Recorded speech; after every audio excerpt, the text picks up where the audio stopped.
"I'll behave," said Joan. "Now just you behave.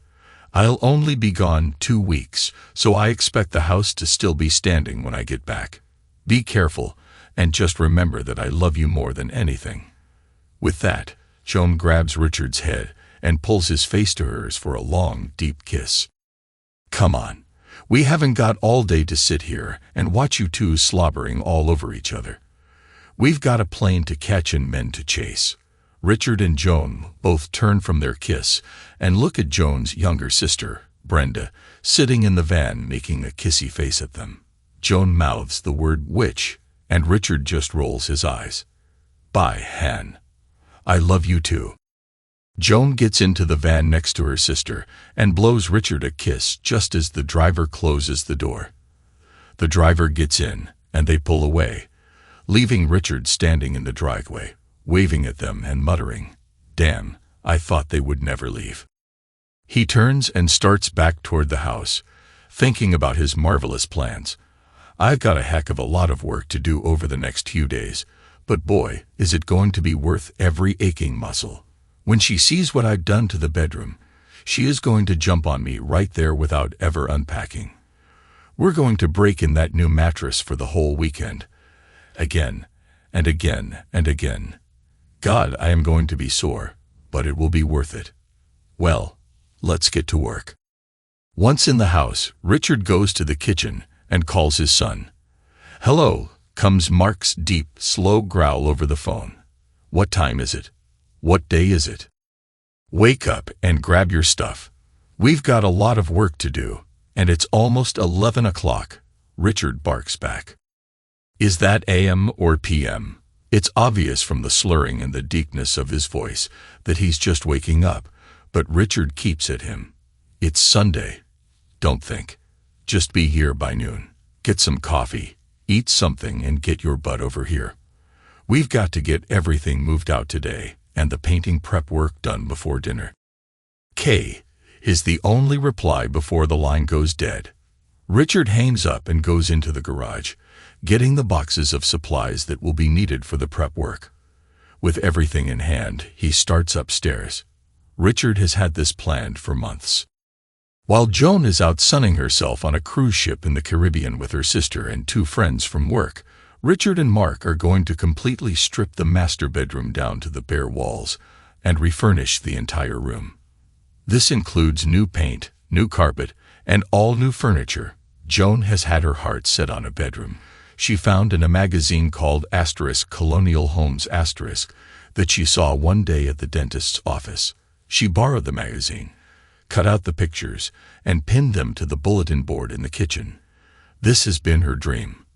It has also been a constant reminder to Richard to get on the stick. So when she gets back, her dream will have come true. Last month, the furniture and carpet were ordered.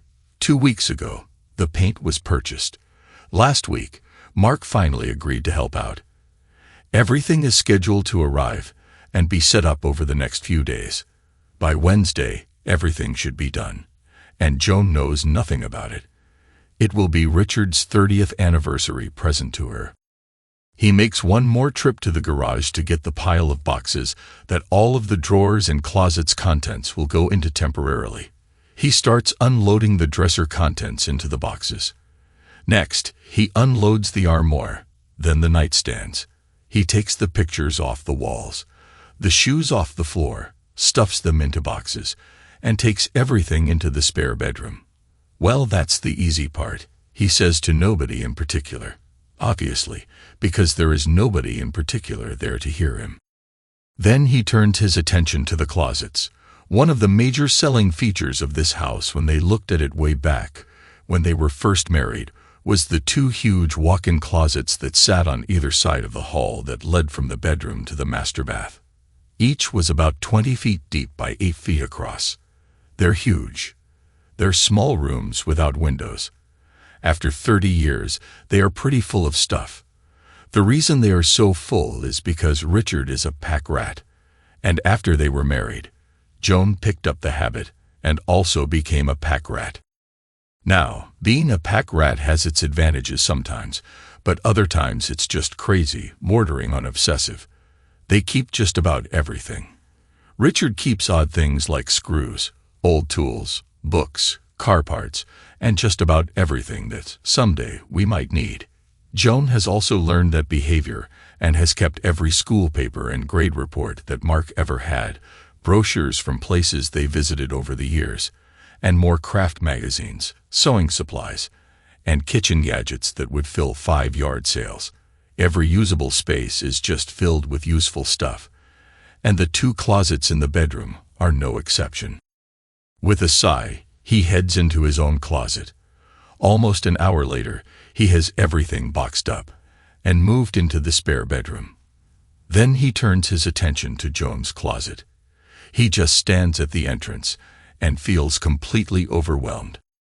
"Hey, I brought you lunch," Mark says as he enters the room and promptly trips over the pile of unfilled boxes. "Shoot." Richard jumps. "Knock or something to let me know you're there. All we need is for you to give me a darn heart attack. Then you'll have to call your mother and tell her you killed me." "Sorry. Here's your sandwich and soda." For the next 15 minutes, they both sit on the bed and eat. "Here's what I want you to do," Dad says while stuffing his face.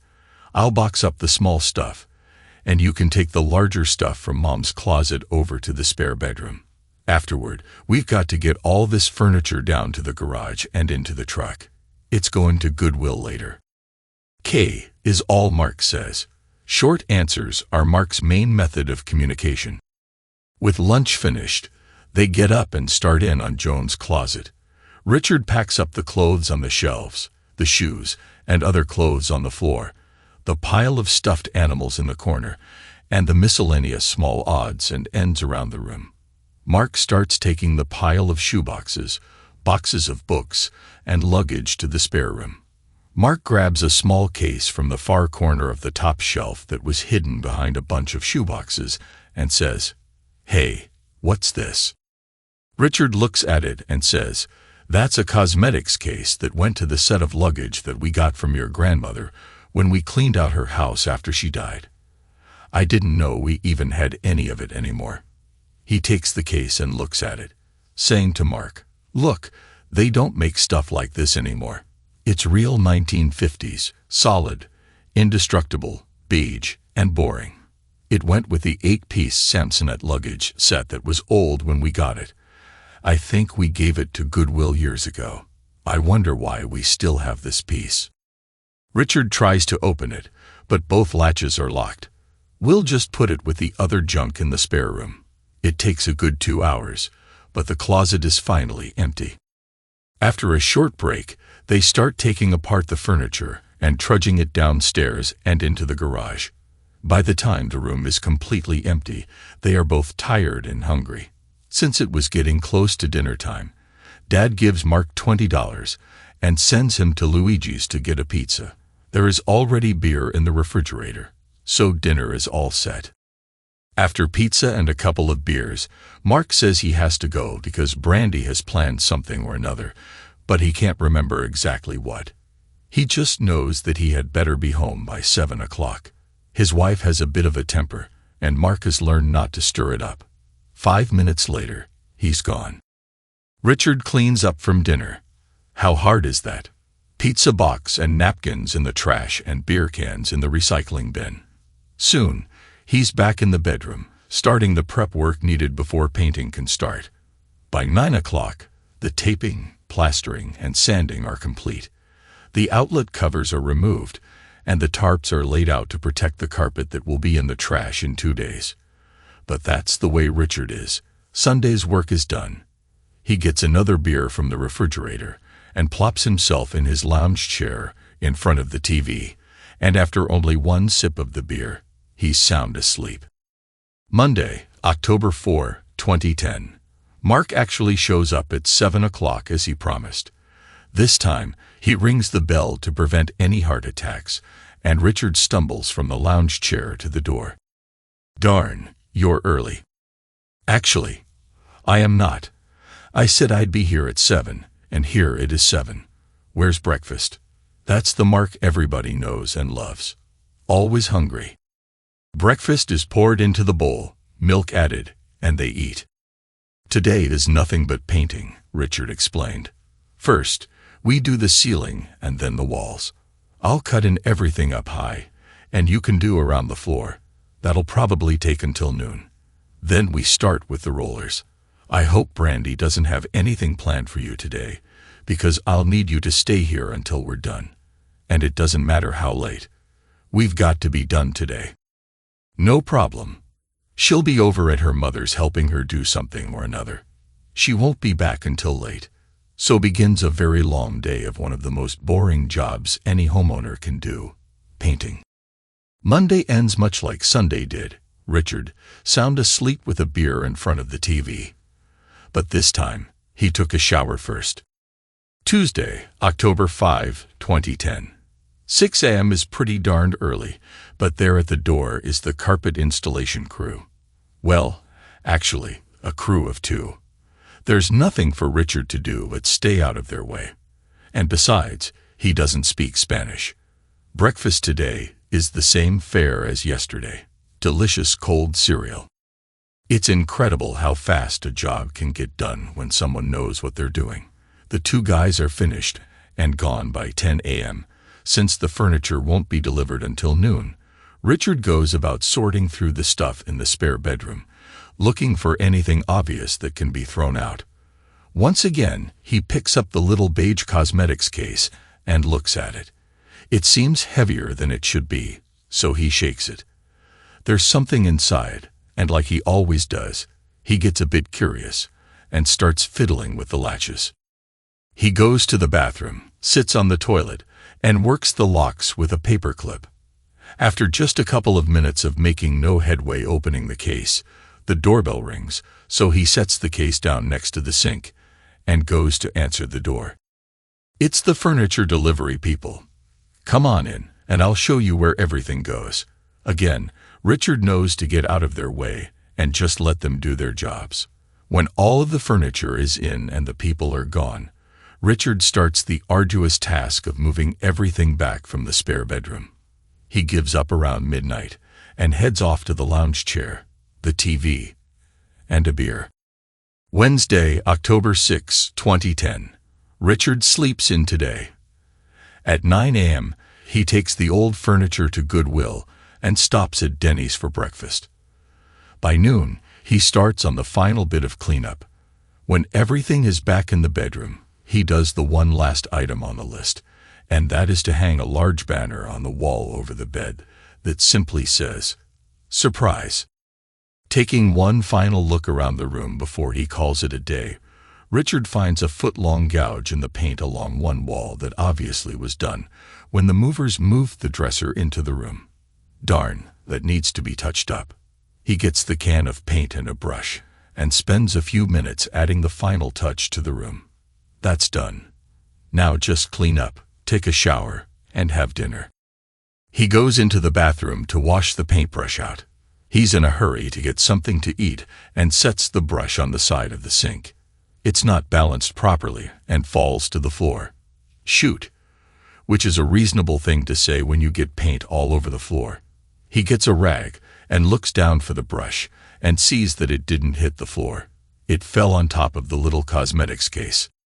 So he picks the case up and starts to rub the paint off, but instead is rubbing it into the fog's leather top. Turpentine. That's what I need. And downstairs he heads with the case.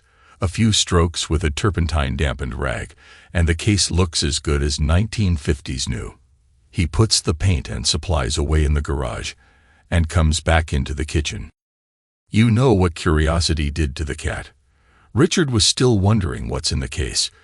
Maybe he should take a clue from the cat rhyme. But instead, back out into the garage, he goes to the workbench and gets a big gallon jar off of the shelf. It's full of old keys. Just one of the many jars of useful stuff he has amassed over the years. He dumps it out and starts sorting through them, looking for an old square key that he remembers fit the Samsonite luggage. Darned if there isn't one in here, he again says to nobody. Now, sitting at the kitchen table, Richard puts the key into the left lock, turns it, and the latch pops open. Then he puts the key into the right lock, turns, and it too pops open. Lifting the lid, Richard doesn't know what to expect, but he's just like a little kid with a new box filled with toys. Each item inside will be a new adventure. But the adventure in this little beige Samsonite cosmetic case is something that Richard could have never in a million years expected. On top is a large, bulging manila envelope. He pulls it out and looks at the front. It's addressed to Joan. The return address is an A. Stevens from Seattle, Washington. Looking closely at the postmark, he sees that it is dated September 15th, 1991. That's almost 20 years ago, and it's unopened. He sets the envelope aside on the table and looks underneath. Now on top of the case is a blue pile of cloth. Richard picks it up and sees it fall out into a bikini. He smiles at it, thinking of what Joan would look like wearing it. After setting the bikini on top of the manila envelope, he pulls the case closer and looks down into it. What he sees on top makes his heart skip a beat. His jaw drops, and all of his senses just seem to shut down. He's staring down into the case at a 3x5 picture of Joan, and some man sitting at a dinner table kissing. Time passes. It seems like an eternity, but is probably only a few seconds. Mechanically, he reaches in and picks up the picture. Now his hands start to tremble. His mouth is dry. He sees the picture, but his mind can't make any sense of it. Why is my wife kissing some man? And who the heck is he? Before he knows it, his Denny's $6.95 breakfast is rapidly coming back up.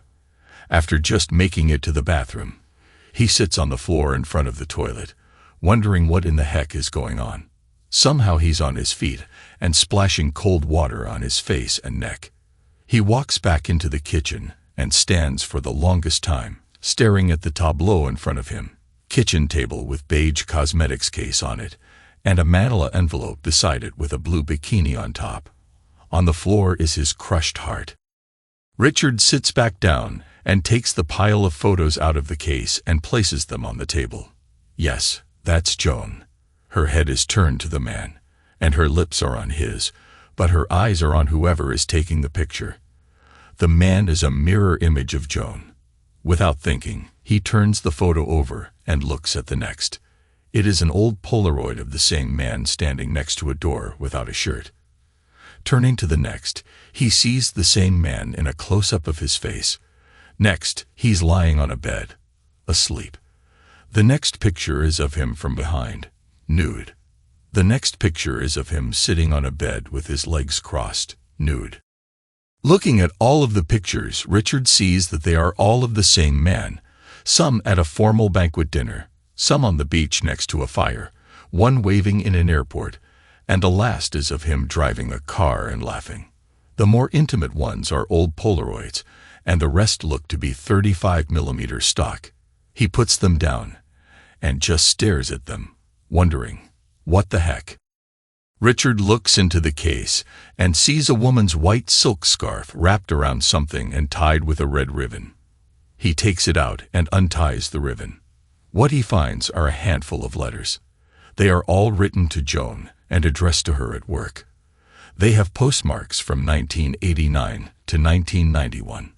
He takes the one with the earliest date, pulls out the letter, and starts to read.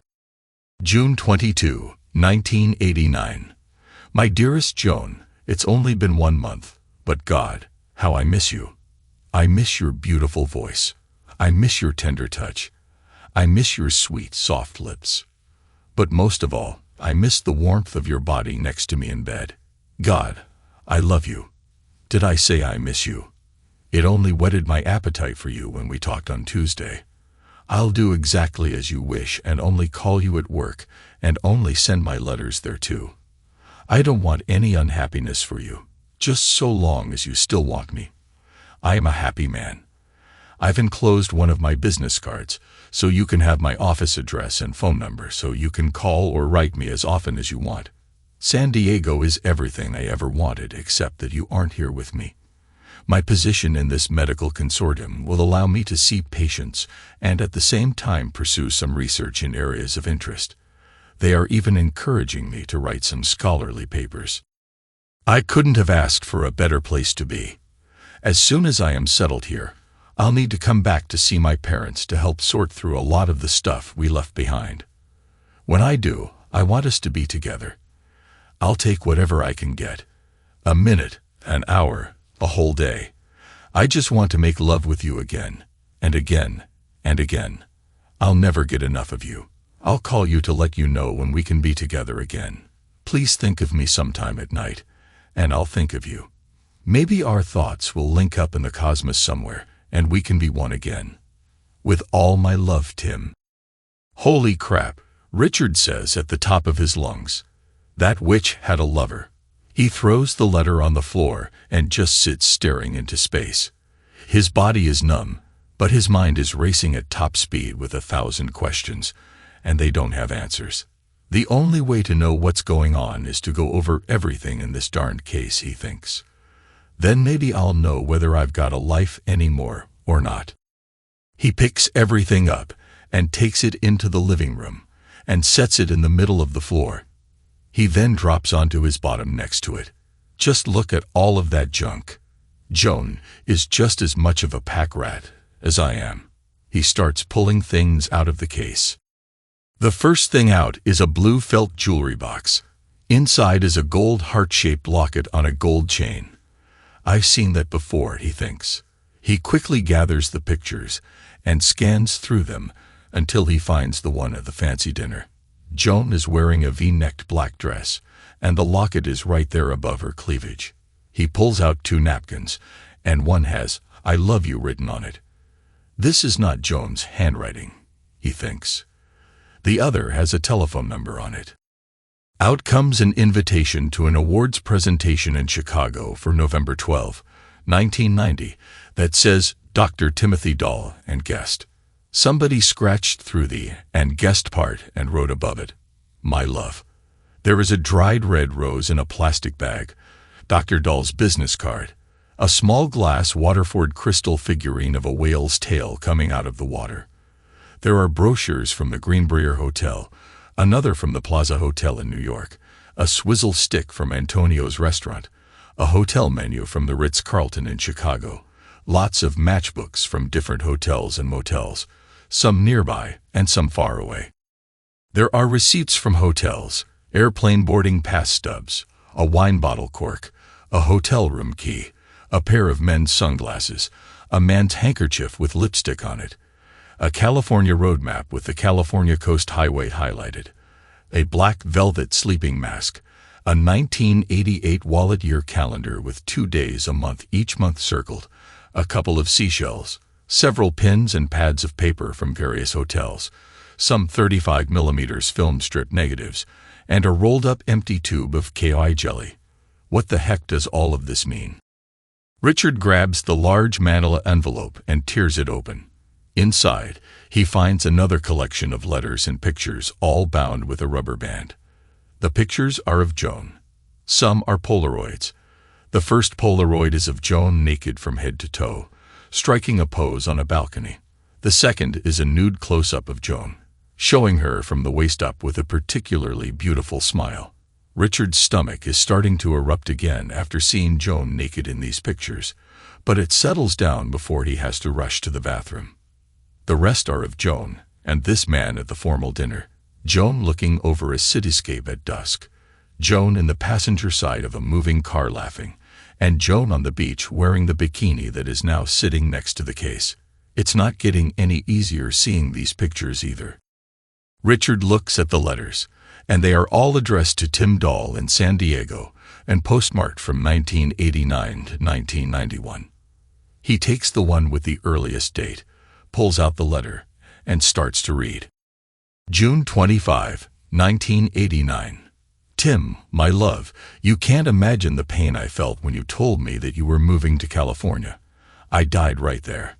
I can't let you go. I love you too much. I know that the move is important to you and your family, but I am a selfish witch and don't want you to ever leave. I know you said that we would still be able to be together from time to time, but I want you always and forever, not from time to time. I can't let you go. Please hurry up and come back east, and I'll drop everything to be with you. I am yours to do with what you want.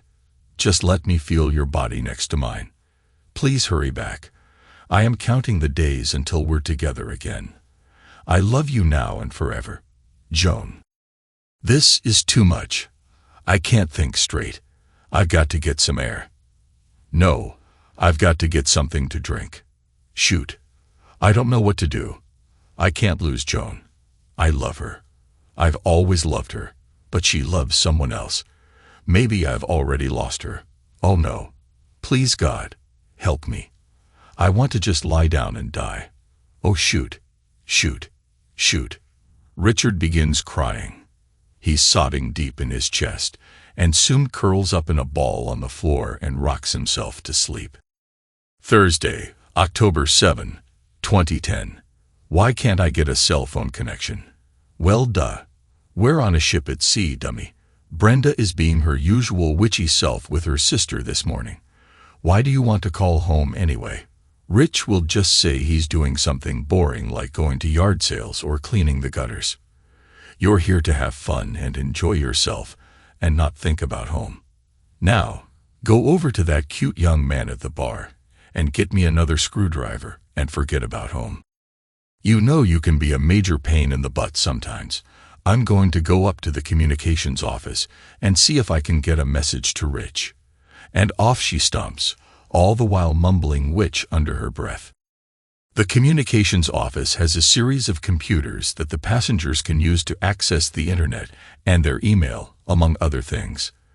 There is also a phone for guest use. Joan picks up the phone and punches in her home phone number. Good, it's ringing. But there's no answer, and when the message machine picks up, she decides she has too much to say to leave a message. So she tries Rich's cell phone. It's not turned on. So Joan logs on to one of the computers and sends Rich an email telling him about all of the fun and excitement of the last few days. She even tells about Brenda hooking up with some other passenger and being AWOL overnight. Just like her. Sadly, without talking to Rich, she just wanders back to the pool. Darkness can be a frightening thing. The darkness of sleep gives way to the light of day. There is happiness in the light. Usually, that is, except right now in Richard's heart. It's as dark as the sleep he just awoke from. The pain from yesterday's tour through Joan's past with her lover was excruciating, and the pain is starting to rear its ugly head again.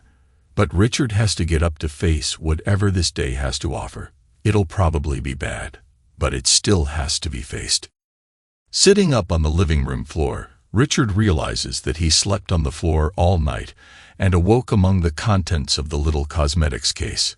He is stiff and hurting in places that he didn't know he had. He gets up and stumbles into the bathroom for his morning pee. He returns to the living room in a daze and looks down at the mess on the floor. His eyes rest on the nude picture of Joan. He says to himself, that's from her babe period. Richard and Joan have known each other since high school. Richard was mostly invisible to everyone in school. To everyone but Joan, that is. She saw him and liked what she saw. What she saw was a young man of average height, 5 feet 10 inches, and weight. Dirty blonde hair, glasses, and a dry, quick wit.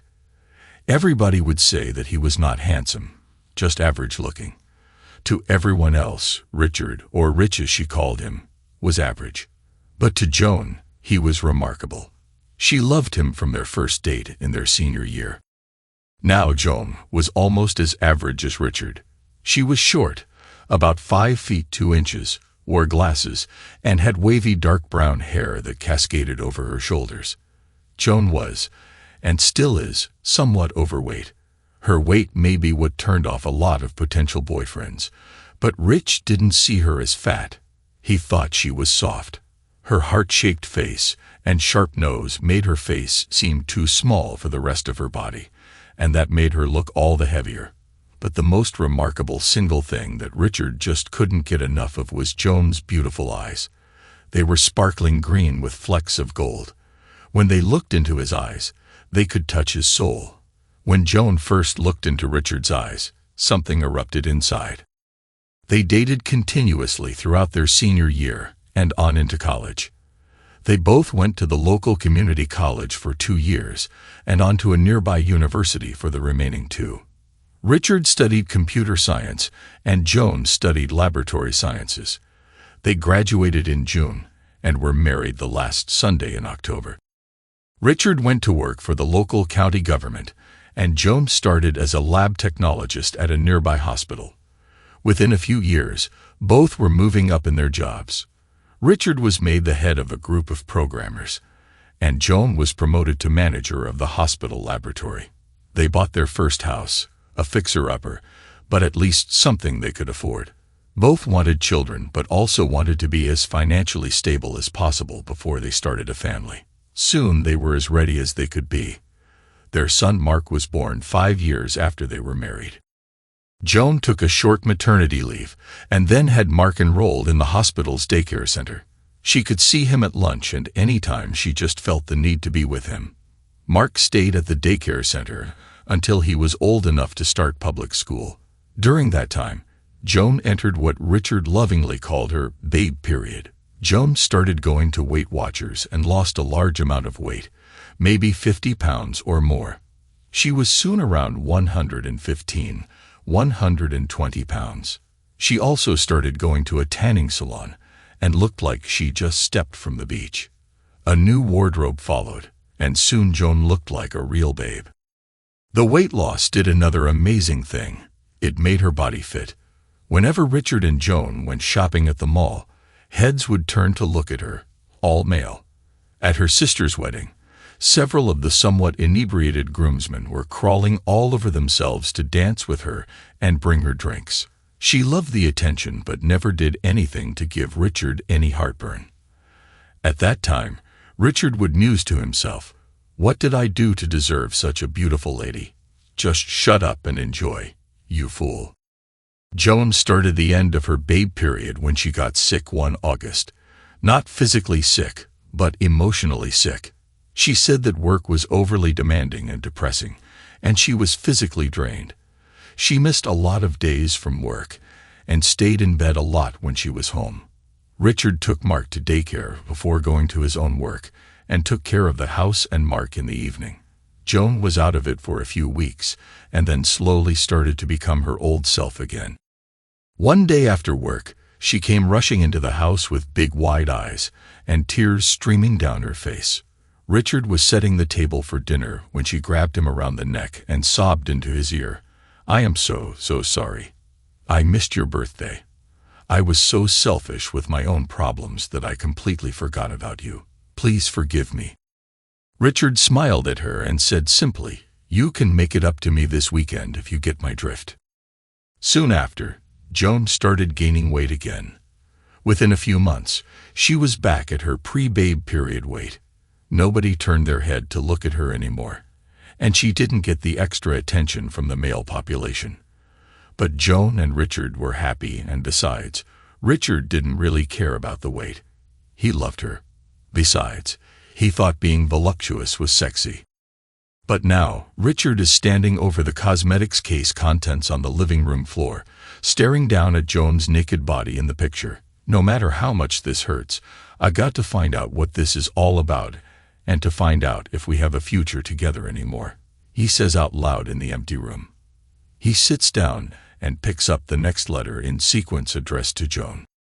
August 19th, 1989. Darling Joan, our time this past week was wondrous. I can still smell your perfume and hear your moans. All of my senses were on overdrive on the plane ride back home. I am surprised that the woman sitting next to me didn't pick up on how worked up I was. The trip was agonizing because I was getting further and further from you. I don't care what you say. Just because I am in California and you're in Virginia, our love will not lessen one bit. We will be together physically as often as I can arrange it, but we will always be together spiritually. Nothing can keep our love apart. And speaking of love, just thinking about last Thursday at the Marriott will keep pushing me for the rest of my life. The third time we made love was the most tender and sensual experience of my life. I thought I was too exhausted to continue, but when you looked into my soul and said those 3 magic words, "I love you, I knew I could do anything. It was slow and tender. I prayed to God to never let this feeling stop. I was sore, I was sweaty, and I was exhausted, but I was with you, and that's all that mattered. I love you so much. The first time that day was a heck of a surprise. I have always fantasized about a woman ravishing me, but you made my fantasy come true in a big way. By the way, I had to throw out that new dress shirt because it was just torn to shreds. You can do that anytime you want. God, what an experience. When I finally recovered my senses, God, what a day. I never knew that love could be like this. With all my heart to him. He's describing my Joan. This is exactly the way we spent some weekends when we were first married. She could be dynamite in bed. Aggressive one minute and tender the next. She has always been every man's dream. But she's doing this with somebody else. It's not me. It's some other man. Her darned lover. A lover I never knew she had. How could she do this to me? Shoot. I could just kill both of them. Easy there. You don't want to kill her. God, I am starting to talk to myself. I am pathetic. Grabbing the next letter addressed to Joan's lover, Richard starts to read. August 21st, 1989. My love, it took me 3 days to recover from your visit, but I'd do everything all over again, and more. I'd do it 1,000,000 times as long as it's with you. I am so sorry that we could only have the one day together. That's why I tried to make it as memorable as possible. Was it for you? It sure was for me. The next time we're together, we need to pace ourselves. I can't wait. When are you coming back? It's all I could think about, waiting for you to arrive. When you shut the hotel room door, all hell broke loose on my head. I didn't plan it. It just happened, and I am extremely happy it did. Wanna do it again sometime. A lot of that was tears of joy. I was crying because I never wanted it to end, but I knew that it would. When I looked up into your beautiful face, I could see your love for me, and that made me cry all the more. God, I can't get enough of your love. When driving home that day, I was thinking about my crazy, mixed-up life. On one hand, I've got the perfect marriage, home, child, and career. On the other hand, I've got you. I have 2 men in my life that I love more than life itself. When I am with you, nothing else exists. When I am with my husband, nothing else exists. I can't imagine living without either of you. I must have both of you. I will not do anything to hurt either of us or our families, but I just can't come to grips with everything. I've got 2 men that I love equally and will do anything for. Either I am the worst woman in the world or the luckiest. I am so confused. You will always be in my heart. You will always be in my life. I want you always in my bed. I can't live without you. You are my love. You are my lover. You are my life. Joan. Jesus Christ. She's confused. I am totally confused. She says that she loves me and some jerk at the same time. Is she nuts? Or am I missing something here? What's next? Is she going to say that she wants to have his baby? Oh no. What if she already did? What if Mark is really his son? The only thing I can do is just keep reading. For the rest of the day, Richard reads each of the letters. Occasionally he gets up and paces the room or walks outside for some fresh air. A couple of times, he just sits and cries. Life as he knows it has come to an abrupt halt, and he's still reeling with the knowledge that his lovely wife of 30 years has kept her lover a complete secret from him all these years. He turns his attention to the other papers in the box and sees the evidence of their rendezvous in various hotels and motels, and of the lab conventions that she supposedly attended. There are receipts and matchbooks from some places they stayed. All the stuff of a typical pack rat. When he finishes and is just about to put everything back into the cosmetics case, he notices another letter sitting along the front edge of the case that he hadn't seen before. It's different in that it's addressed to Joan, but it comes from the same A. Stevens that the Manila envelope is from.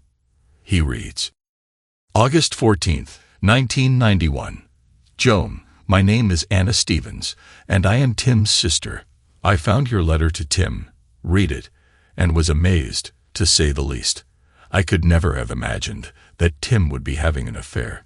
But it's obvious from your words that it's been going on for some time now, probably since before he moved to California, and that you love him deeply, and he loves you too.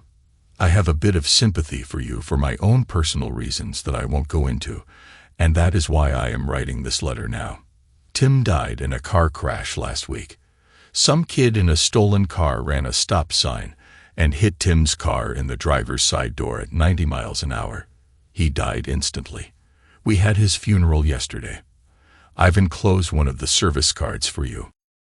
I have been helping Ellen get Tim's affairs in order and will soon be sorting through his personal belongings at home and his office. I want to save Ellen any more heartache and will try very hard to prevent her from knowing about you. If I find any more letters or any other personal mementos of yours, I will gather them up and send them back to you. Please understand that I harbor no ill will toward you, but I will do everything in my power to prevent your affair with Tim ever coming to light. Please don't try to communicate with me or any of Tim's family. I am truly sorry for your loss. Please pray for Tim and his family.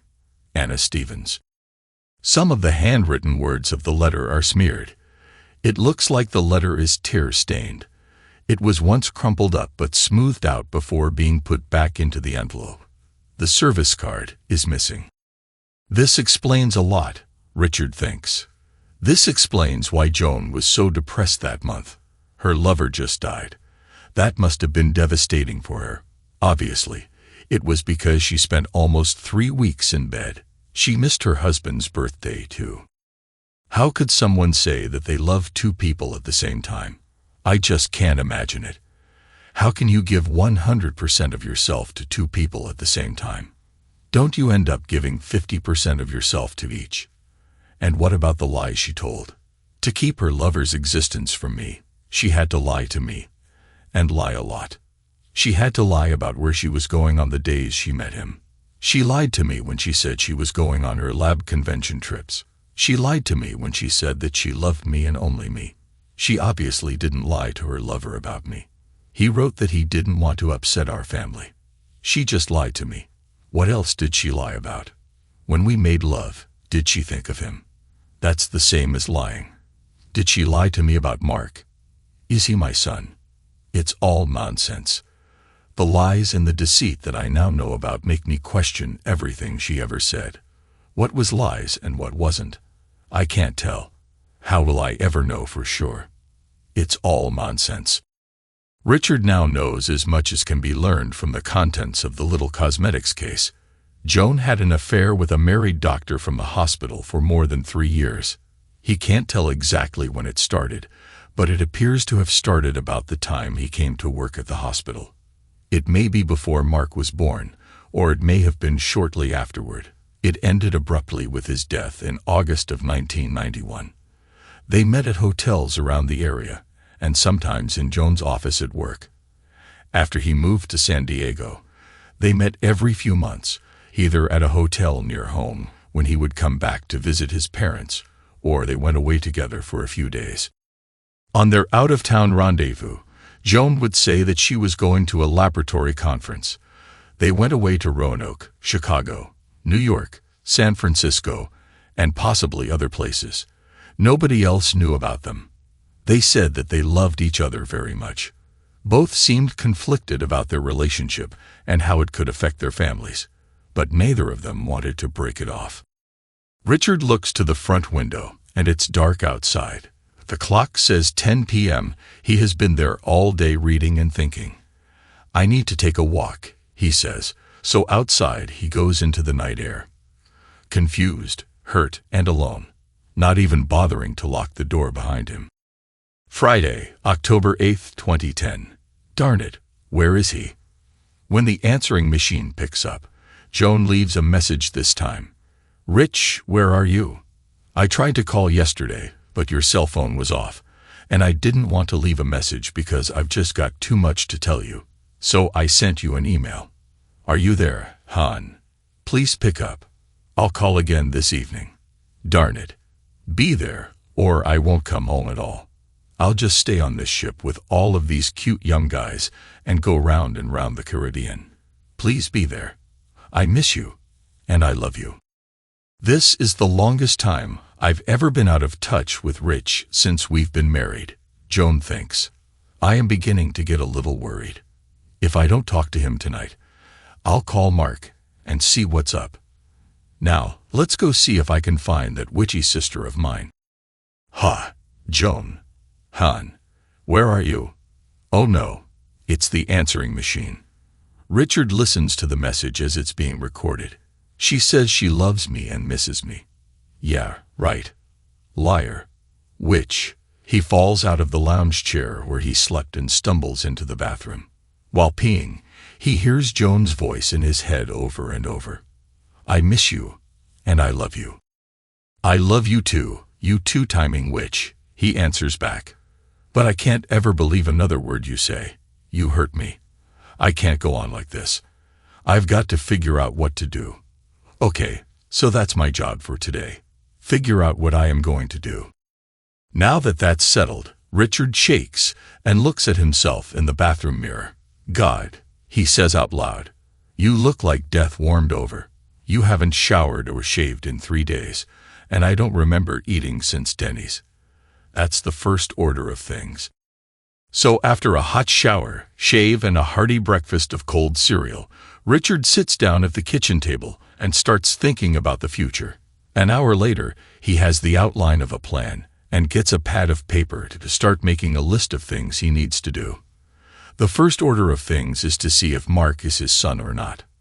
He goes into the den, opens up his laptop, finds a site offering a home DNA testing kit, and orders it to be shipped by overnight mail. The entire list will take a few days to accomplish, but Joan won't be back until next Friday, and he has a week. So there's time. I've just got to keep from thinking too much and getting depressed. I'll just do every chore around here that I've been putting off. That should keep my mind occupied today. And he begins. Now this is getting to be a bit worrisome. I can't get hold of Rich, and he isn't returning my calls. I tried 2 times today. I even left a message for Mark to check on his father and call me back.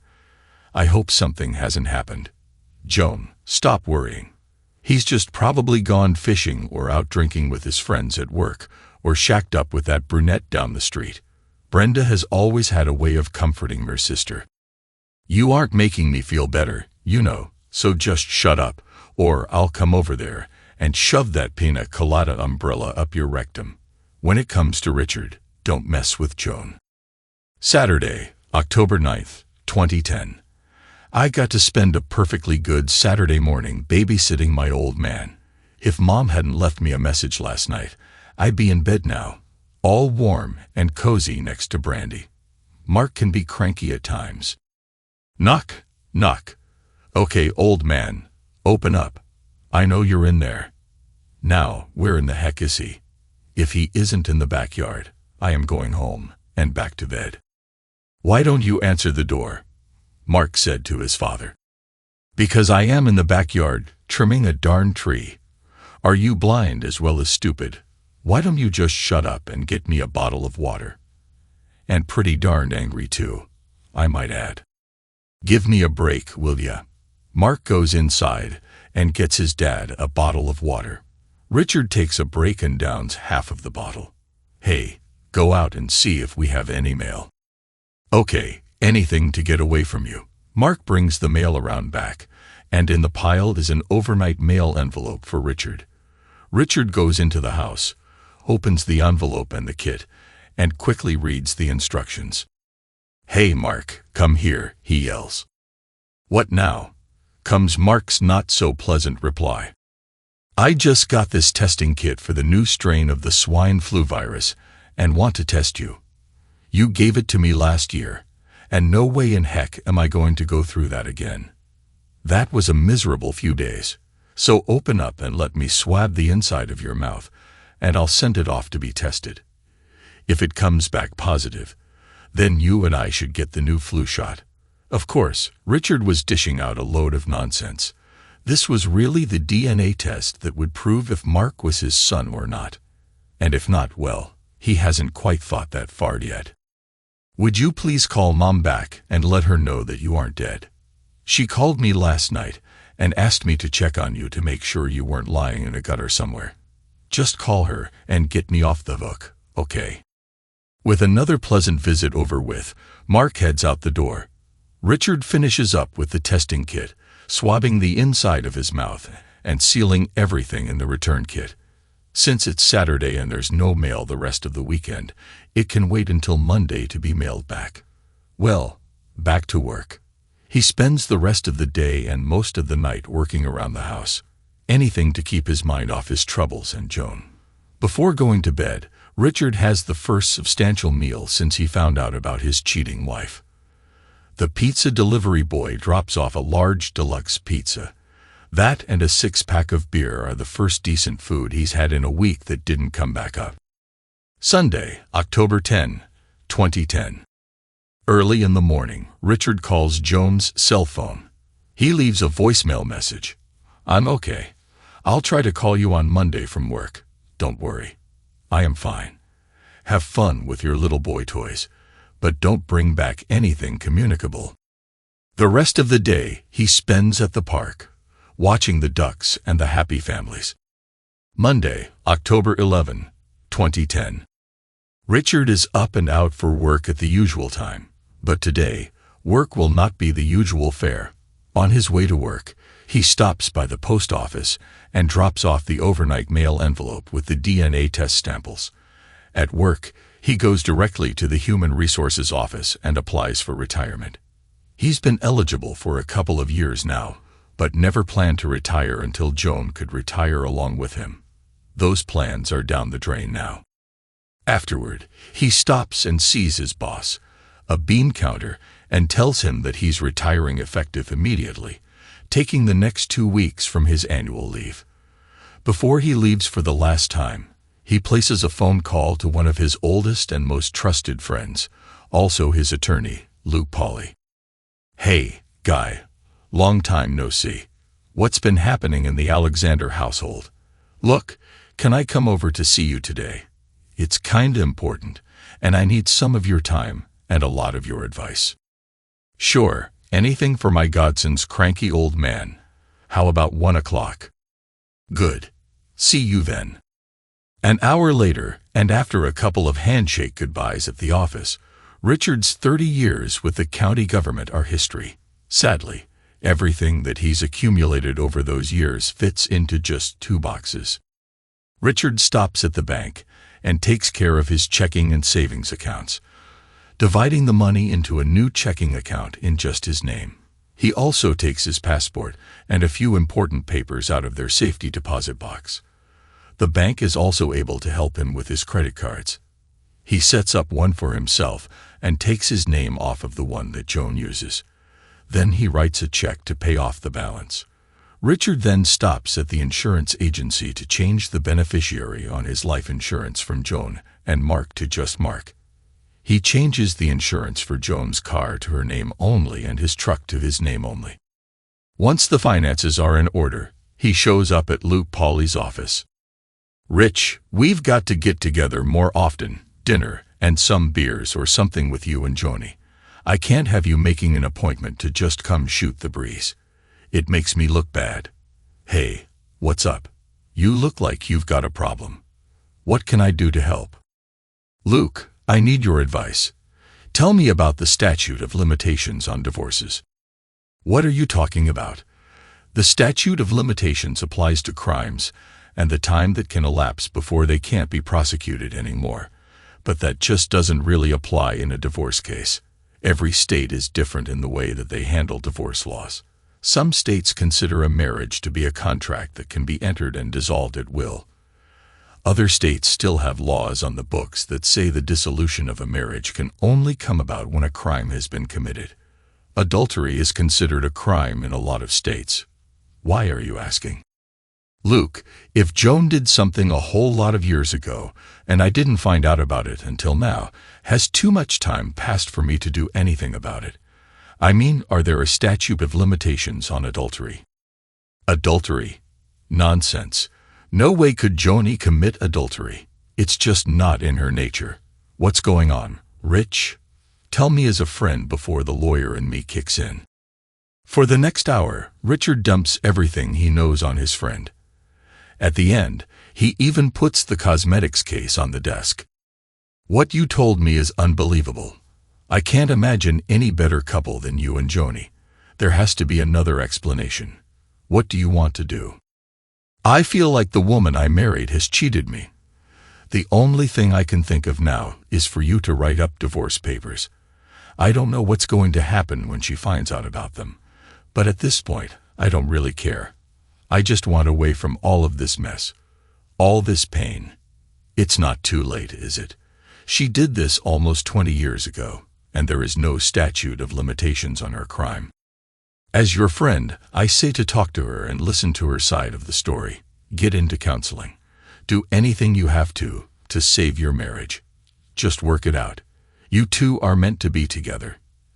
As your lawyer, I'll write up the divorce papers as you ask, but I won't like it. I'd recommend a 50-50 split since this state has no-fault divorce laws. Mark's too old to be an issue, and there isn't anything else to consider. Accept my will. Luke, I want you to change it so my beneficiary is Mark, and take Joan out altogether.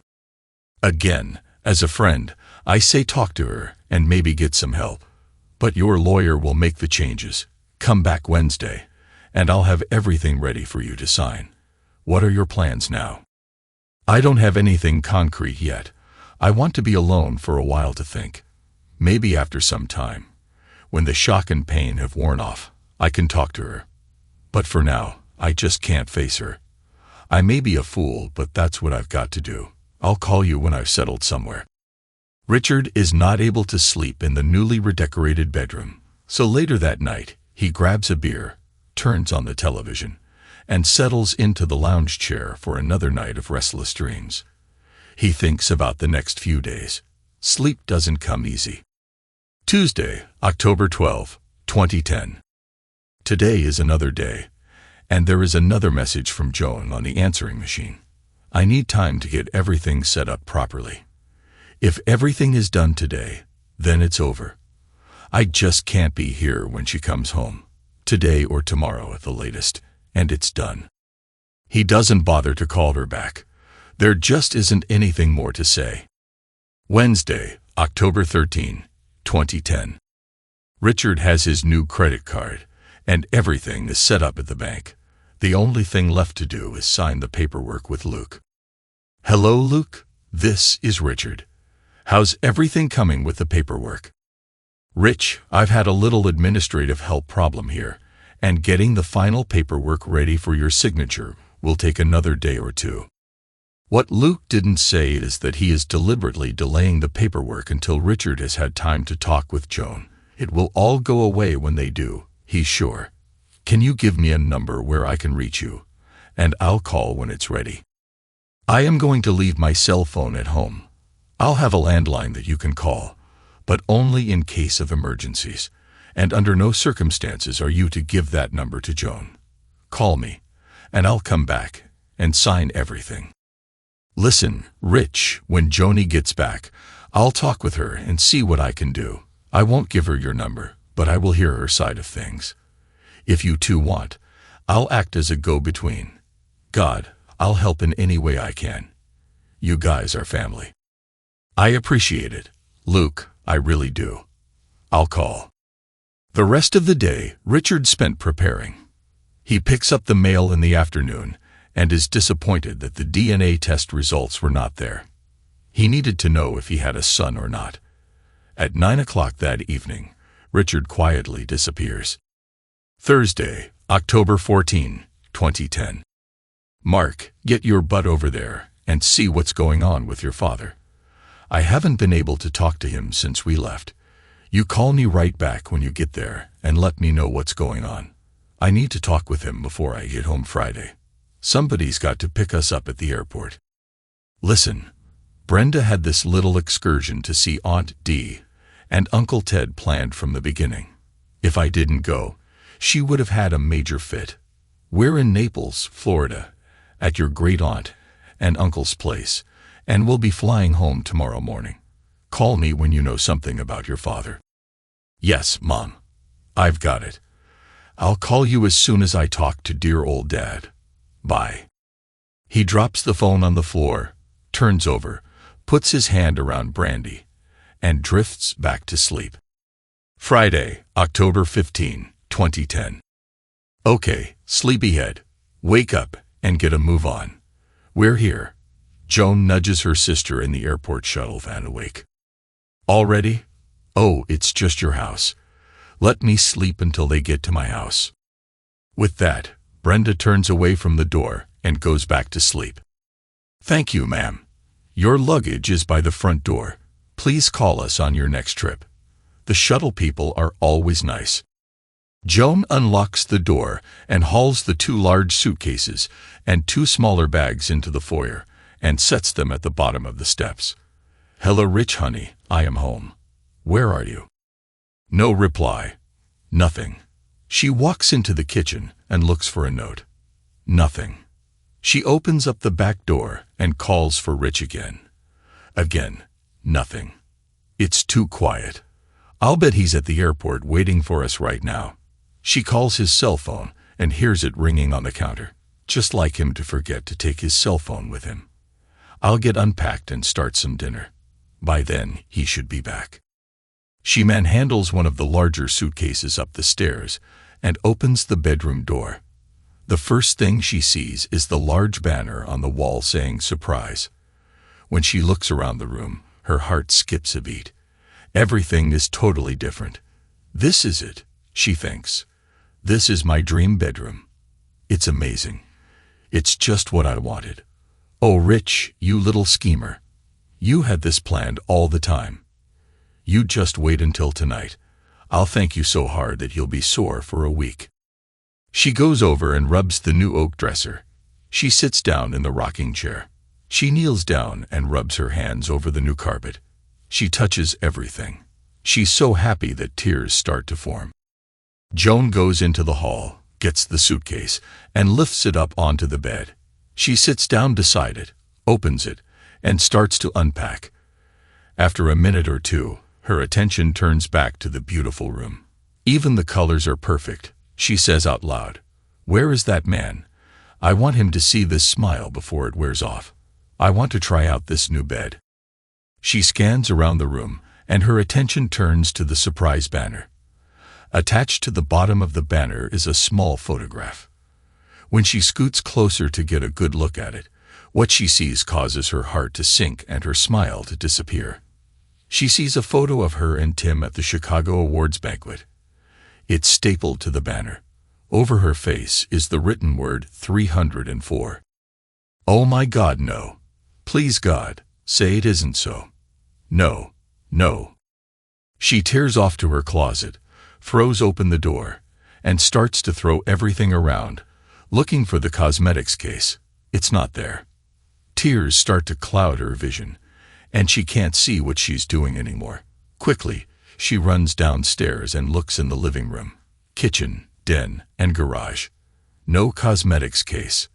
Dejectedly, she goes back to the bedroom and sits down on the new bed and starts crying. Oh my God, no. Please don't say Rich found it. But he must have. Otherwise, how would there be a picture of Tim and me up there? Joan picks up the phone and calls Mark. No answer. She calls her sister. Again, no answer. She can't call Rich because his phone is downstairs. Now she's starting to feel desperate and quite alone. The tears are flowing down her cheeks now. She can't stop mumbling about Rich and the case and sobbing. After an hour of crying and wailing, Joan gets up and tries the phone again. She calls Mark, her sister, his phone at work, all of their friends, and nobody, but nobody knows where Rich is. She's close to panic when her sister shows up at the door. Now let's just be calm about this. He can't have gone too far. Have you called his friends? Has anybody heard from him lately? How about the ball game? Could he have gone to the ball game? Brenda's doing the best she can but doesn't have the resources to give any comfort. Quite the opposite. She just makes Joan's tension that much worse. Joan just sits at the kitchen table crying. She can't tell Brenda what she thinks happened. Rich found out about Tim, the man she loved some 20 years ago, and went through the roof. He's gone and is never coming back. She never told anybody about Tim. At the time, Brenda was still a teenager and had a very big mouth anyway, so telling her was out of the question. None of her friends or coworkers knew about Tim and her, but all of that was so long ago. She couldn't tell anyone now because it would just stir up bad feelings. Joan's only choice is to sit tight and wait for Rich to come home or call. She sends Brenda home and promises to call her when Rich shows up. All day long Saturday, she wanders around the house crying and worrying. She talks to Brenda again, who advises she call the police. Joan talks to the police dispatcher, who tells her that she must wait 24 hours before she can report a person missing. Call back on Monday. Desperately, she calls the local hospitals and asks if there is anybody there named Richard Alexander. She feels a bit better when they say that there isn't, but at the same time more worried because she can't find him anywhere. She doesn't hear from Rich on Sunday either and spends the whole day in bed crying and moaning. "Oh God, please send my Rich back. I'll do anything.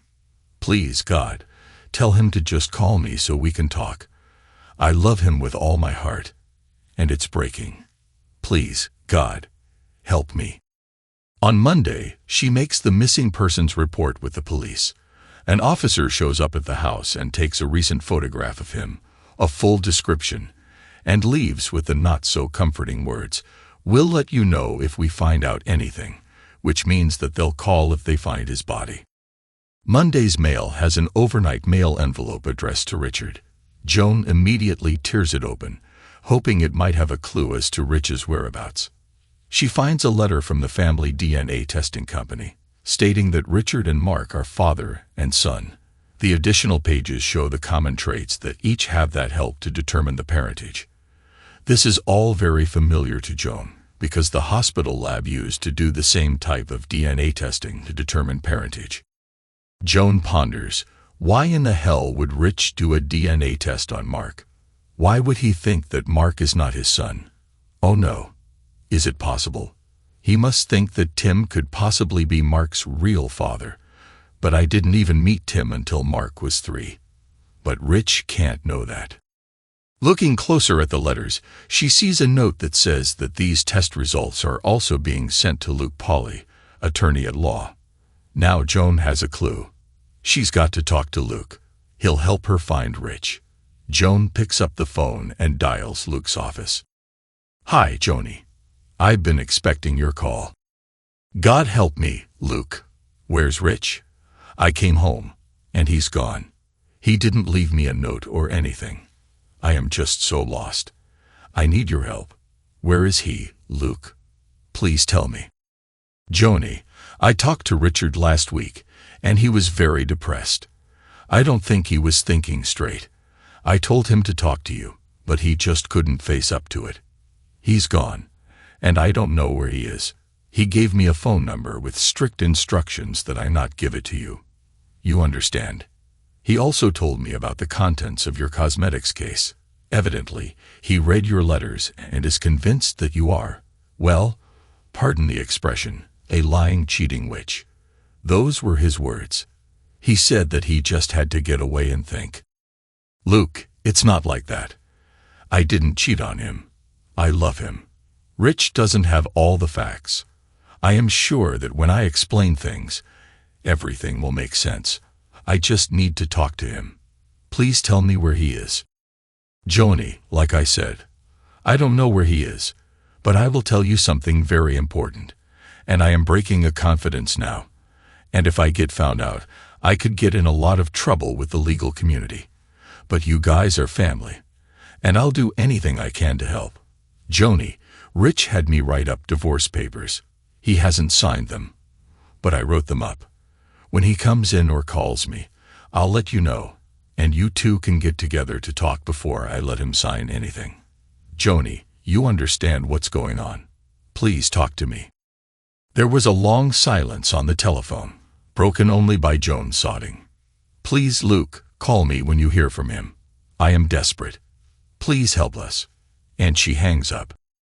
The rest of the day, Joan spent crying and praying. 10 days later. "Luke is a dear friend. I just wish that he hadn't played his lawyer games with me. I could have found out where Rich was a long time ago. He said he wouldn't give me Rich's phone number, but when I had Mark call him and ask him for the number, he gave it to him immediately. When I got it yesterday, I recognized it as Aunt Mary's place." Joan arrives at Aunt Mary's place around noon. Aunt Mary was Richard's great-aunt. She was quite a character in her day. She was educated at one of the finest universities in France. She was a world traveler, a nature lover, a poet, and put 3 husbands in their graves. She was in her 80s when she succumbed to a particularly aggressive form of cancer. All of her worldly possessions were passed on to her children, all except her lake house. She always had a soft spot in her heart for Richard and was determined to give him the same peace and relaxation that she found so often by the lake. Richard and Joan inherited the house and visited there 1 or 2 times a year to relax. When they weren't there, it was used as a vacation rental home. The house is nothing remarkable. It's a 1920s-era white clapboard bungalow. There are 3 bedrooms and 1 bath. The most remarkable feature of this particular bungalow is the long wraparound porch. Just outside the back door is the backyard, which goes back until it reaches the lake's edge, where there is a boat dock. Joan parks the car at the side of the house and sees Richard sitting in the backyard on the park bench that is just in front of the water. Today it's fairly cold outside, and Richard's lack of a coat makes her worry about his health. From here, she can tell that he looks terrible. He's unshaven and dirty, and the closer she gets to him, the more she can smell the lack of a bath. But a little smell isn't going to deter her from getting him back. She sits on the park bench next to him, but he never looks at her. He just continues to stare off into the distance, out at the lake. Joan puts her hand on his. His hand is cold. His eyes are cold. He's breathing, but everything seems to be gone from him. Joan starts talking. "Rich, I got a story to tell you. I hope you can understand what I am saying. I don't totally understand everything, but I am going to be completely honest with you and tell you everything. I won't leave anything out, and I won't lie to you. I'll answer any questions that you want to ask completely. Honey, please listen." Richard doesn't move at all, but Joan talks anyway.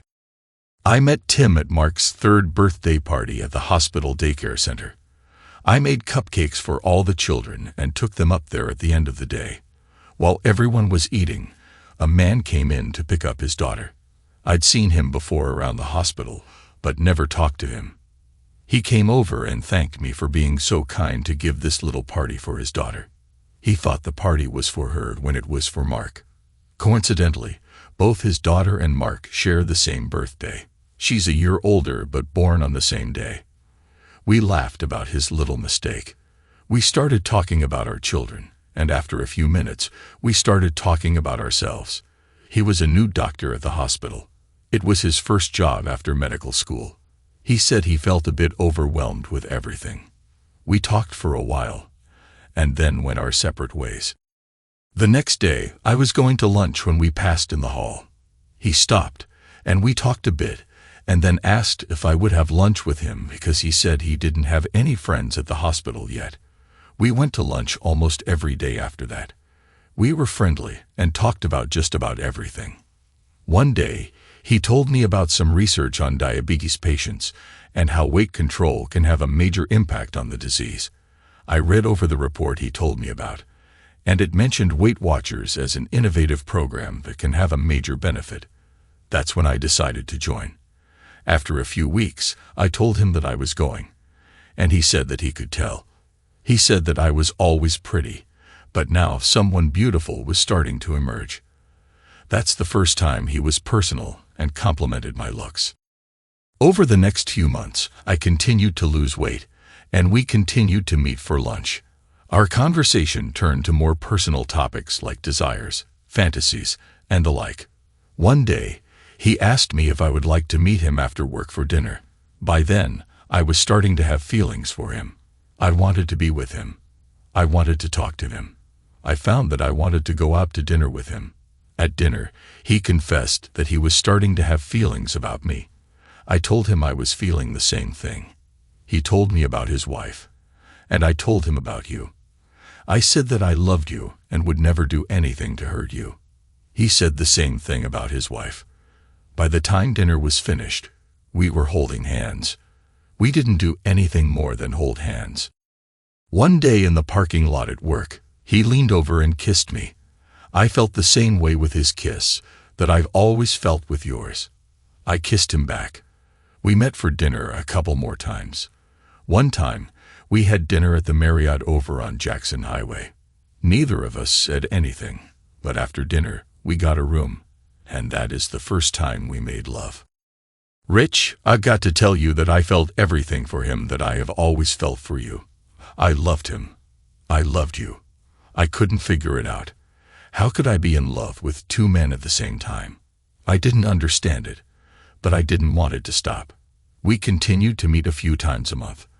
When we made love, it was exactly the same as when you and I made love. Completely, deeply, and without any reservation. Our love grew. Now I knew that I was in love with two men. You and Tim. I couldn't hurt either of you, and I couldn't be apart from either of you. I had a problem that I couldn't solve. Suddenly, without saying a single word, Richard stands up and starts walking toward the house. Joan sits stunned and watches him go into the house. She goes over and tries the door he just entered, but it's locked. She goes around and tries all of the doors, and they are all locked. It's close to dusk and getting colder, so she doesn't have any choice but to get into her car to get warm. She's just going to wait him out and continue talking when he's ready. She'll wait. Joan awakens to the early morning sound of a motorboat starting up. From where she's sitting in the front seat of her car, she can see Richard sitting in a small skiff and slowly puttering out onto the lake. She gets out of her car and slowly walks out to the park bench, all the while watching him in the little boat. She sits down on the bench at the same time the skiff comes to a stop in the middle of the lake, and the motor switches off. For a long time, Richard and the boat just sit there, and she just watches. After a while, Richard stands up in the little boat and falls into the water. He can't swim. Oh God, no! Help! Oh God, help! Help! Joan screams over and over until the next-door neighbor comes out to find out what all this screaming is about. He can't swim, and he fell in. Help him, please. Joan was hysterical at that point, and was starting to hyperventilate. The neighbor jumps into his own boat and rushes out to the skiff in the middle of the lake to see if there is anything he can do. Joan can't see what was happening from the shore when the neighbor stops next to the skiff. After a few minutes, the neighbor's boat heads back to shore. When the boat docks, Joan could see Richard lying in the bottom of the boat. He wasn't moving, and she couldn't tell if he was dead or alive. Here, help me get him inside and out of these wet clothes, the neighbor bellows at Joan. Between the two of them, they pulled and tugged at Richard until he was lying on the bed in the bungalow. Joan kisses the neighbor on the cheek and thanks him over and over before he leaves. She spends the better part of the next hour getting Richard cleaned up and into some dry, clean clothes. She even shaves him. Then she just sits beside the bed and watches him sleep. 2 hours later, he gets up and ambles out to the kitchen table and plops onto one of the chairs. He looks up at Joan. This was the first time that he even acknowledged her presence. He just stares at her and starts to cry. After a while, he stops crying and opens his mouth to talk. But the words don't come out. He stops and tries again. It takes 3 tries before the sounds came out. I don't know if you remember me telling you about my girlfriend before I met you, Carolyn. We were going steady for about a year. One day I called her on the phone, like I always did, just to talk. She told me that she didn't want to see me anymore. She had a new boyfriend, and she was breaking up with me. I don't remember what we said, but when I hung up, I jumped into my car and drove over to her house as fast as I could. When I got there, Carolyn and her new boyfriend were standing in the front yard, I guess waiting for me. I looked at her, and she had a worried look on her face, but I went right up to him and got nose to nose with him. He said some nonsense, and Carolyn gave me a pleading look that I interpreted to mean not to hurt him. So I backed down. I just stared at him with hate in my eyes. Eventually, I turned around and walked to my car. I could hear him laughing at me as I walked away. Carolyn never said a word. That hurt like hell. A couple of weeks later, I was getting out of my car at the drugstore when I saw Carolyn's new boyfriend going in too. I reached back into my car and got the fat end of a pool stick that I kept under the front seat and hid it behind my back. My intention was to beat the living crap out of that jerk using that pool stick. When I was about 10 or so feet from him, he saw me, but I was suddenly face to face with Larry Oliver. Larry was a guy from the neighborhood who was a few years older than me. He got in trouble with the cops from time to time, and my mother didn't like him. I don't know why he took a liking to me, but whenever he saw me, he was my best friend in the world. I don't remember what he asked me or what I said back, but I distinctly remember what he said to me at the end. He said something that was absolutely life-changing. He said, "There isn't a girl in the world worth doing what you are thinking of doing." I looked at Larry, then at the stick in my hand, then over to Mr. Jerk, and for the second time, I turned around and walked away. I believed what he said to be true until the day I met you. Larry was wrong. There are women in this world worth dying for, worth killing for. You are one. After a long pause, Richard continued. Today, out on the lake, I was holding onto the side of that boat when the story of Carolyn and Larry came back to me. Once again, I realized that there are women in this world worth dying for, worth killing for. You. But to kill myself because of what you did was wrong on many levels. Today, I backed down again. I wanted to live. I wanted to live for you. I wanted a chance to talk to you. I don't know anything anymore except that I can't leave this world without at least finding out why I am going. I need to talk to you. Another long pause, and Richard puts his head down on his arms on the table. Joan comes over behind him and puts her arms around him. Joan quietly cries while Richard just lies there. After a very long time like that, Richard sits up, looks into Joan's eyes, and says simply, "Let's go home." 2 months later. Things haven't been normal between Joan and Richard. They live in the same house, but things are different. Everybody can see that. Joan sleeps in her new beautiful bedroom, and Richard sleeps in the spare room. Richard is more subdued, and Joan seems to always be walking around on eggshells. They have not talked yet. Brenda doesn't dare to come over, because both of them will no longer tolerate her nonsense. Mark will only come over for short visits, and only when someone offers him dinner. Every weekend, Richard goes to Aunt Mary's house and spends time fixing up the place and puttering. All while he's gone, Joan is on pins and needles, worried that Richard will try to kill himself again. But today is a special occasion. Today is Mark's birthday, and he and his wife are over for the usual cake and presents. When it's Richard's turn to give Mark his present, he turns and goes into the garage. When he comes back, he's carrying the little cosmetics case and places it on the table. He also places the copy of the DNA test report on the table. Joan is horrified and worried about what Richard is planning to do. All Richard says is, "Mark, your mother has a story to tell you. It will be hard for her, but she has a lot to say, and you may not want to hear some of it. But pay attention and listen carefully. I already know most of it, so I'll be going out. I'll be back later." With that said, Richard turns and goes out the door. Joan turns and runs from the room, hysterical. All Mark and Brandy can do is just sit and watch the drama unfold. They knock on the bedroom door and plead with her to come back downstairs, but all they hear is crying on the other side of the door. It takes an hour or so, but eventually, Joan comes back down to the kitchen. Joan looks at Mark, and starts the story of her and Tim. Around midnight, Richard comes back in the door and tells Mark to go home. I'll take it from here. When they leave, Richard walks up to Joan and hands her a card. The card says, Dr. Jen Brooks, marriage counselor. We've got an appointment next Tuesday at 6. Without another word, he turns and goes up to bed. Next Tuesday. Well, the Alexanders are next. This should prove to be a challenging case. On the surface, it looks like the usual case of spousal infidelity, but this one has some major twists. I've never seen one exactly like it. I only hope I can give them what they're looking for. Let's see. In the initial consultation with Mr. Alexander, he told of his wife having an affair over 20 years ago that he just found out about from a hoard of old love letters. It seems that the affair ended tragically with her lover getting killed in an auto accident. She went into a state of depression at the time. When Mr. Alexander found out about the affair 2 months ago, he too became depressed and tried to kill himself. Oh, what a tangled web we weave.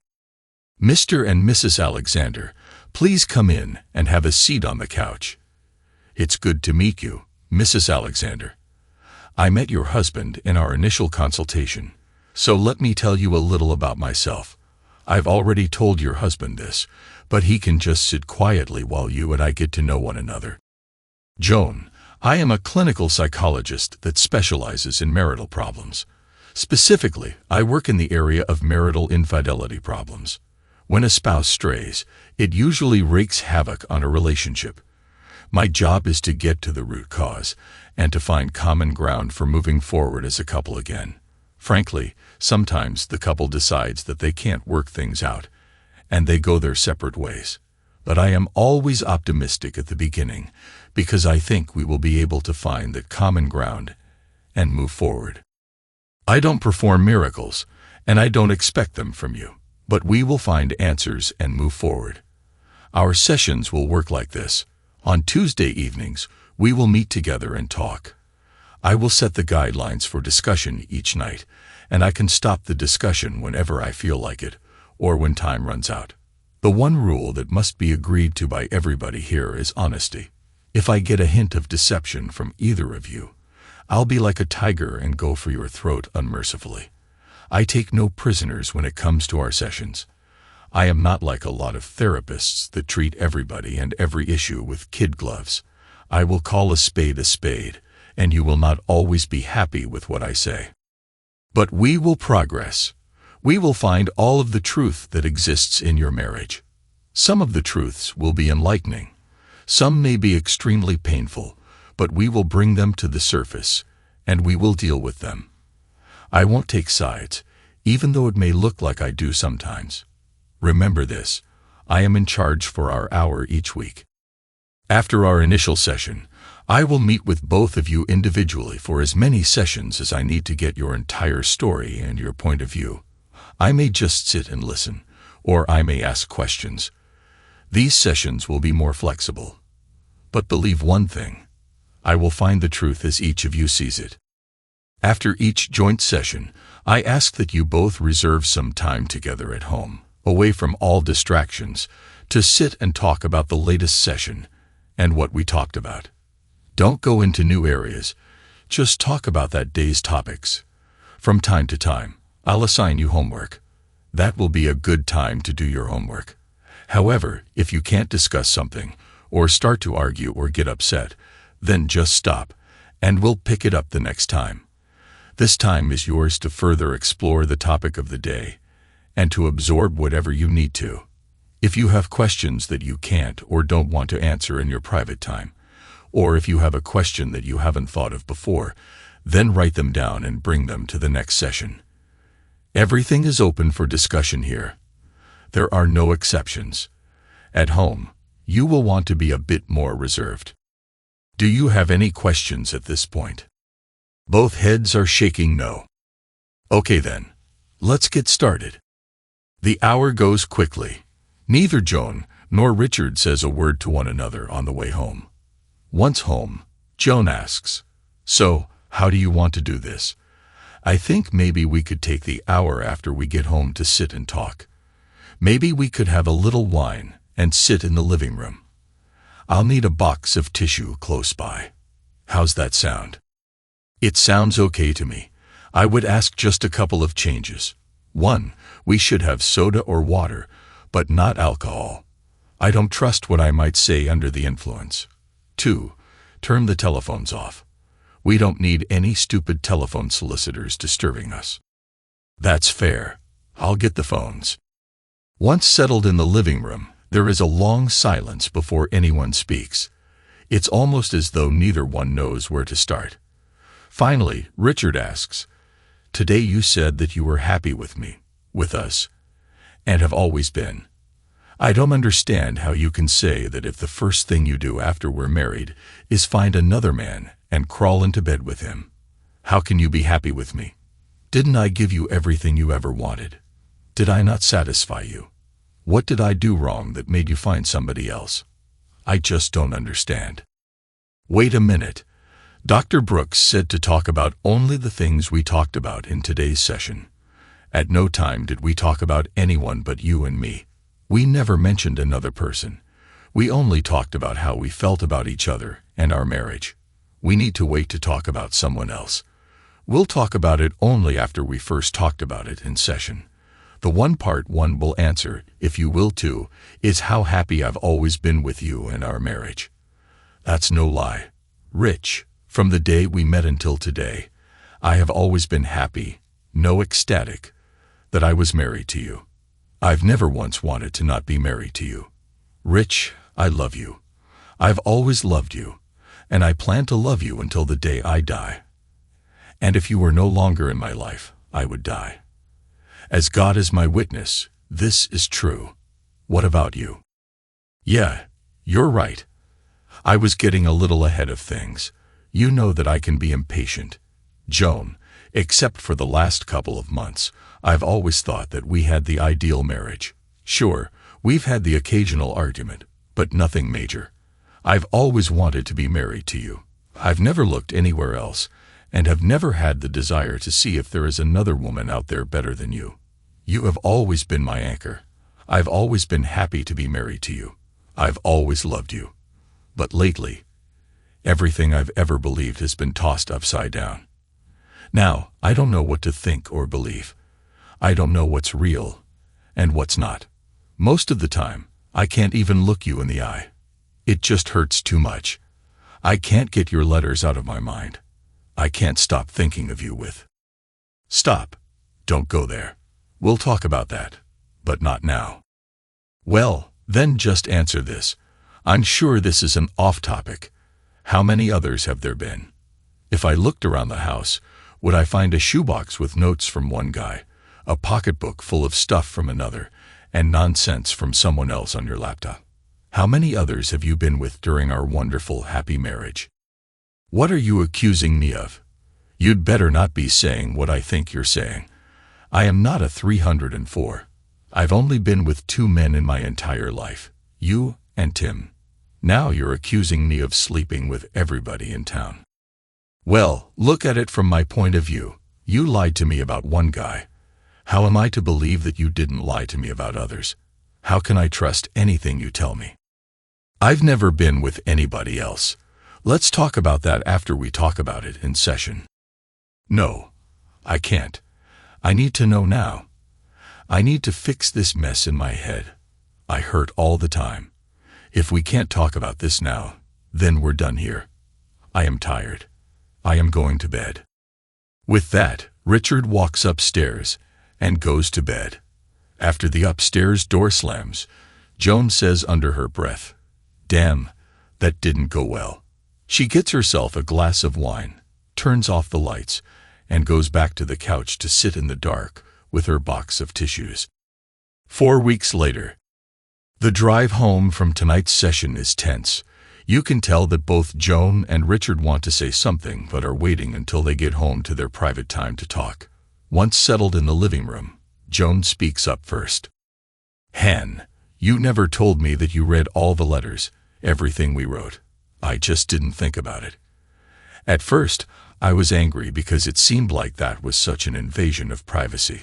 Then I was deeply embarrassed at being mad because I hid all of this from you. I deceived you. Hell, I couldn't tell you. If I had, then there wouldn't have been an us anymore. I just never thought about your pain. I didn't think about it when Tim and I were together, and I didn't think about what it would do to you if you read our letters. It must have been awful reading what we said. We wrote some pretty intimate things. Things that you and I did, but we never wrote down for others to read. That must have hurt like hell. I am so sorry. Rich, I can't change the past. I can't take away the pain you felt when you found out. I don't know what I can do to make you feel better. But understand this. I will do anything and everything I can to help you understand whatever you want to understand, so we can put this all in the past where it belongs. Rich, I can't say it enough. I love you, and I want you back. I'll do anything to get you to love me again. Please, Han. Joan, first, I'd never stopped loving you. I don't think that I could if I wanted to. The only way that could happen is if I were dead. But let's not go there.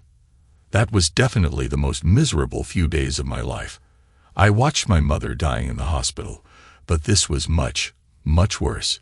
It was almost like I was watching you, and our marriage die right in front of my eyes.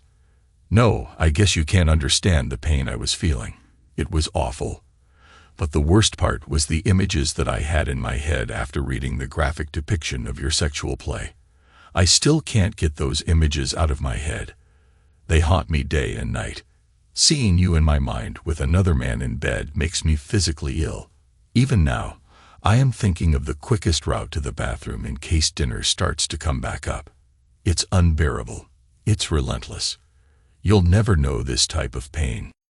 Rich, we're going to have to talk to Dr. Brooks about what we can both do to get those thoughts to go away, or at least to put them in their proper place.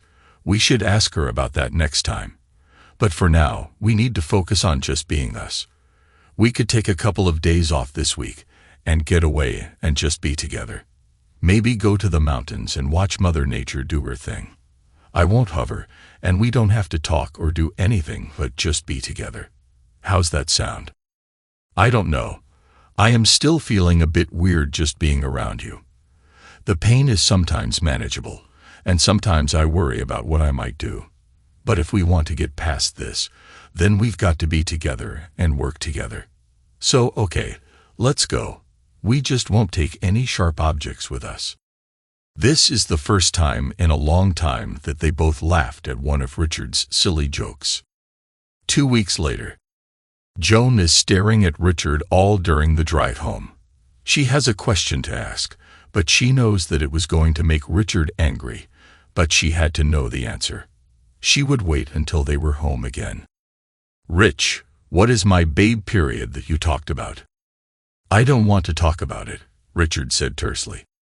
Why? Because it hurts too much to think about. Let's just talk about something else. I don't understand. What is it that hurts so much? What did I do? Tell me. Let's just change the subject. Okay, no, I want to know. Tell me. Richard looks at her angrily as he replies, Okay, you really want to know. All right, I'll tell you.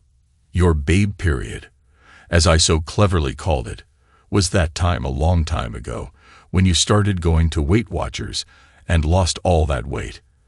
At the same time, you started going to the tanning salon and getting your nails done and bought a whole new wardrobe, a sexy wardrobe.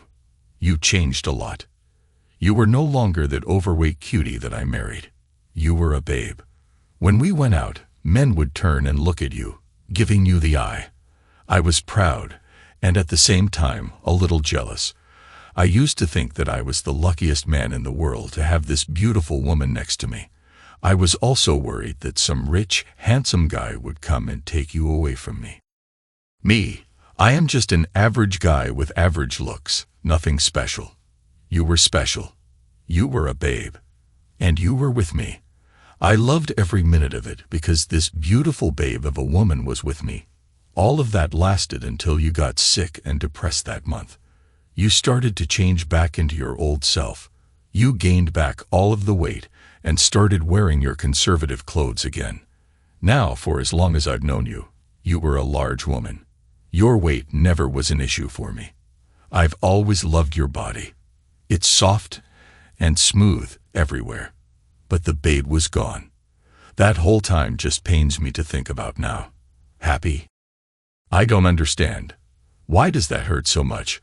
I don't see anything wrong with it. What? Damn it, Joan. Because you didn't do it for me.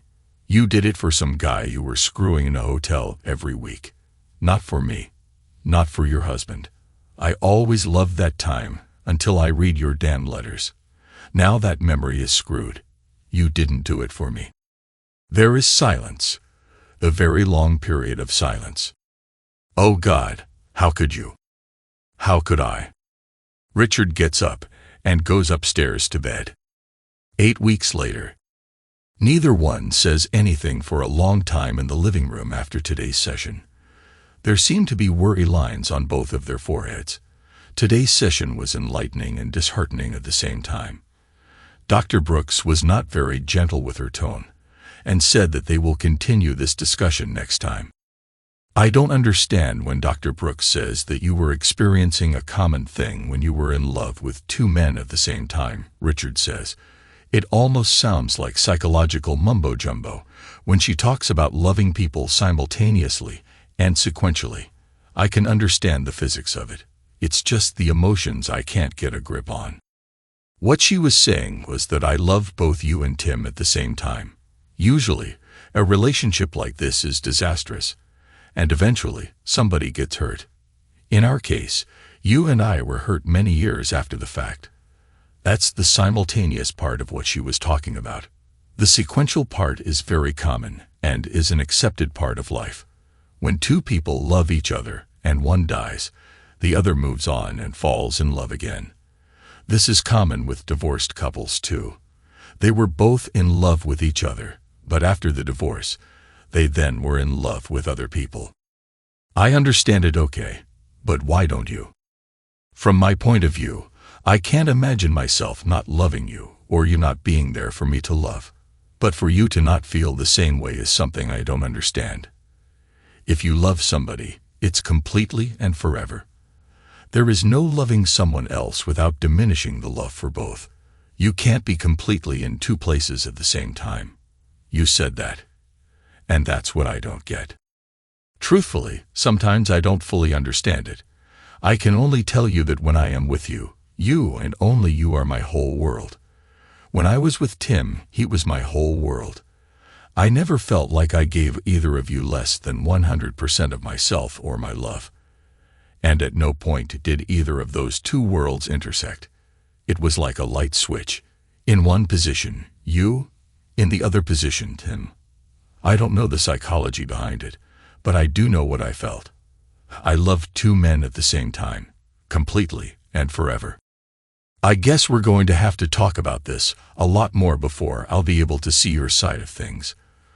For now, we should just write down any questions for the next session.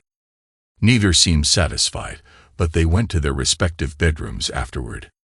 6 weeks later. Joan is crying a lot less now that they were sitting in their living room.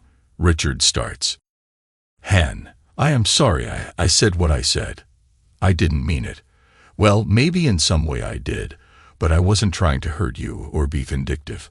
I was just saying that I was glad he died, because I didn't have to share you with him.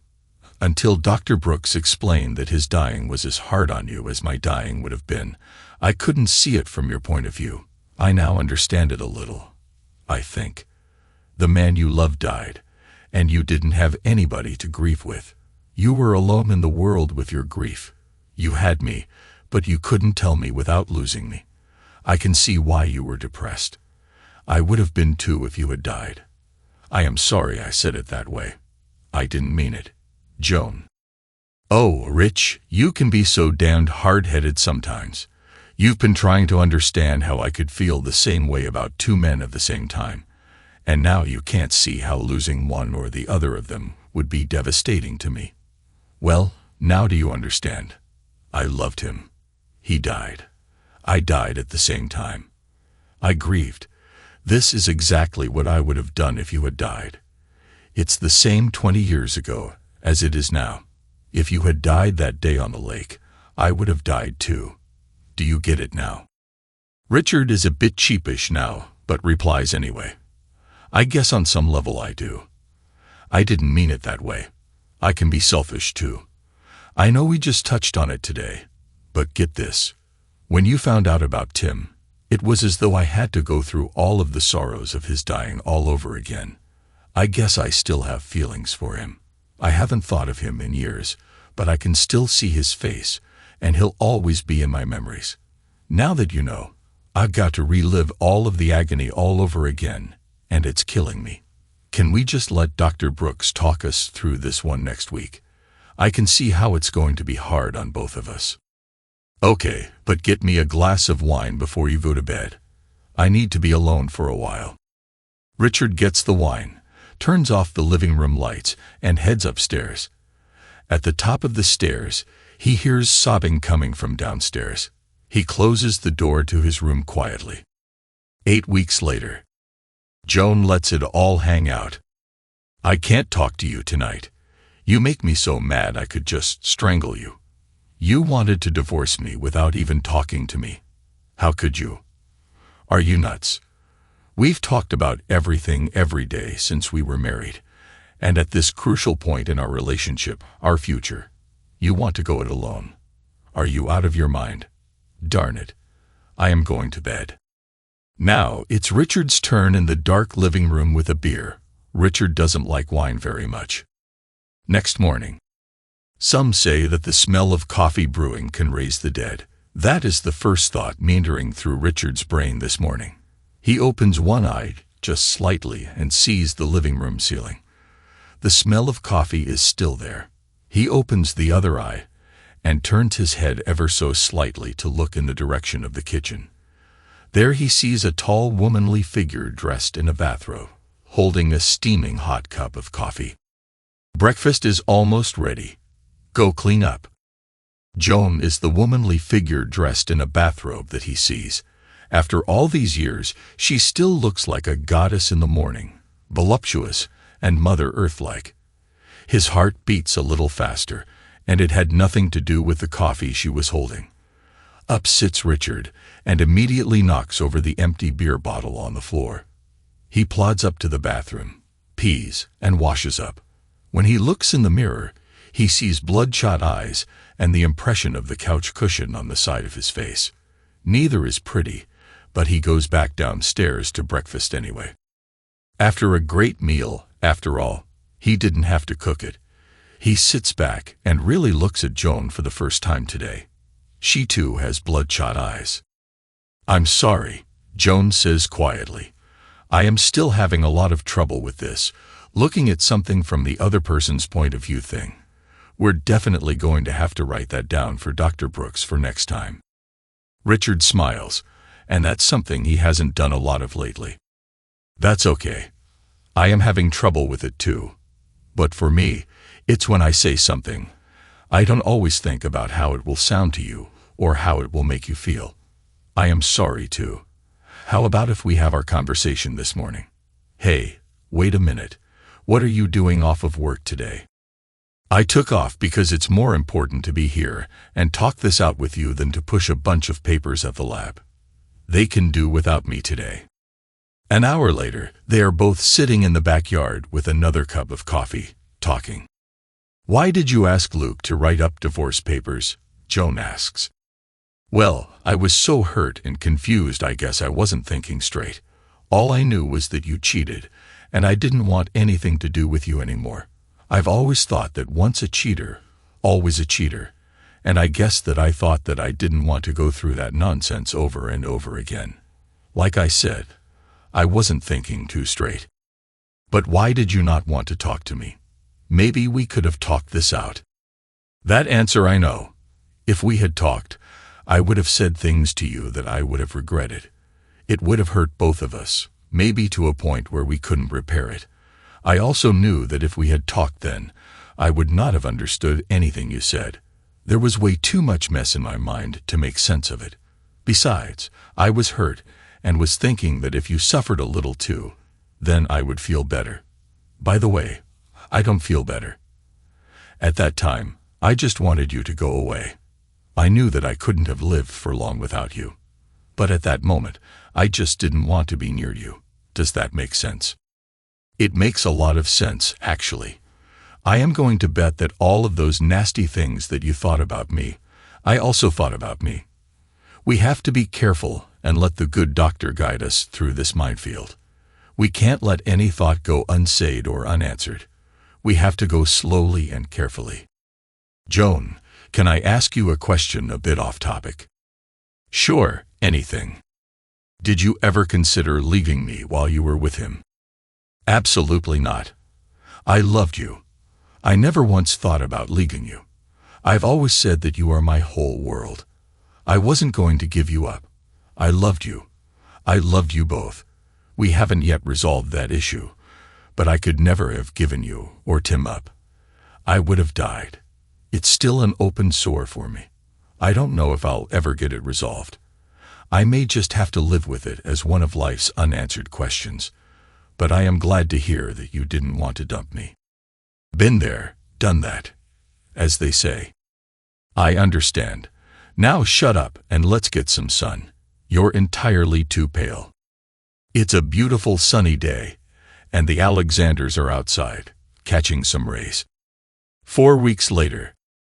Wow, that was an eye-opener, Richard said as they came in the door after their therapy session. Do we want to talk about this now or sleep on it? I don't know about you, but I'm still wired from the session. I say we talk now, but you look exhausted. I'm okay. It's just hard remembering everything, and being completely open and honest about sex has always been difficult for me.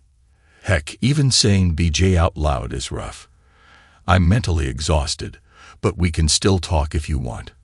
But tonight, I am going to need something more than a soda. Okay, you go relax, and I'll get us something to drink. Richard gets a glass of wine for Joan and a soda for himself. When he comes back into the living room, Richard sees Joan on the couch with her head back and her eyes closed. For a moment, he thinks about just quietly putting a blanket over her legs and going up to bed, but she opens her eyes and gives him a faint, crooked smile. This crooked smile was one of the things that made Richard take notice of her way back in high school. Okay, Hen, where do you want to start? I don't know. How about you explaining to me what you meant when you said that he would rock your world in a way different than me?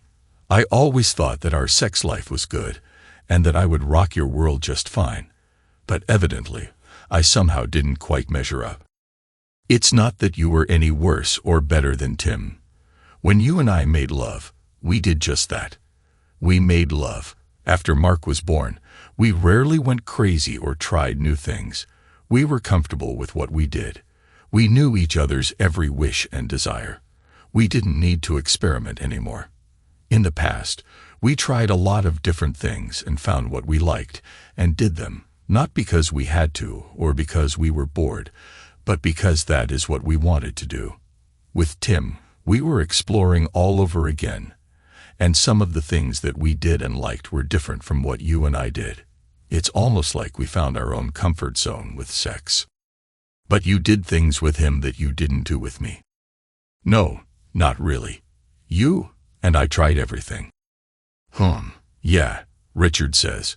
But with Tim, we found things that we both loved that were different from you and me. Yeah, I read that. Thanks for reminding me. No, I don't mean to upset you. I am just saying that when Tim and I made love, we had a different set of acts that turned us on. But in the end, we still made love. I never did anything with either one of you that I didn't do with the other. If you were into something strange like, I don't know, public stuff, then I would try it and would probably be as much into it as you were because you were into it. Does that make sense? I guess. I don't know. I am still having trouble getting the image out of my mind of the woman I love. Being with someone else. I'll probably never get over it. I just wish that every time I look at you, I didn't see your image with another man. Now that you told me all of this tonight, I am going to have the image of you with him just one more nail in my mental coffin.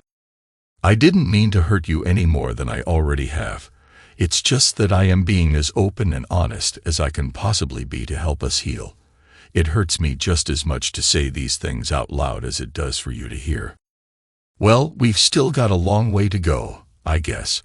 I know that we haven't been close since all of this started, and frankly, I don't think that I could.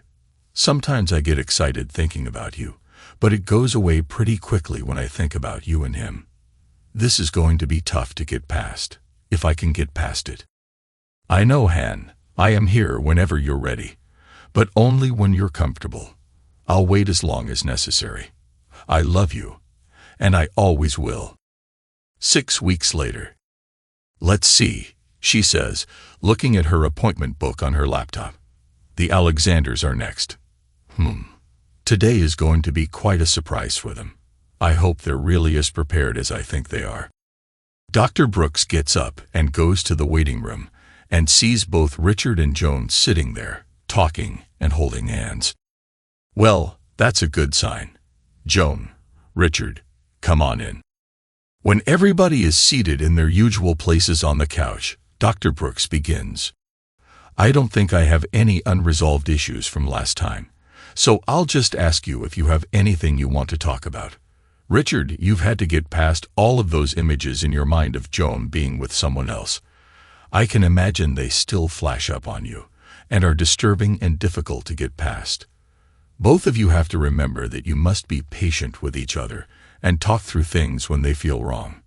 You've made a lot of progress. Yeah, I hope so, Joan adds. This past weekend was awkward because we didn't know what to expect, but we were walking around the luggage we each were carrying, trying not to trip over anything. Looking directly at Richard this time, Joan says, "We will get better, Han. I guarantee it. I love you and will do whatever I have to do to make you feel comfortable with me with us. Nothing is more important to me right now than having you back with me each night. I've missed you more than you know. I need you, and I love you." Just be patient, Richard says. We've still got some demons to conquer. After a long pause in the conversation, the doctor gives them the news. This will be our last session together. You two have come a long way since our first meeting, and I think it's time for you to go it alone. Oh, I'll always be here if you should need me, but now the best therapy is for you two to go and figure out what's normal for you now. Both of you have learned a lot about yourselves and each other, some good and some not so good. The doctor then pointed at me to speak. All right, Doc, after our deep conversation and listening to my wife, her deep feelings and emotions, I think I have already decided what I wanted to do.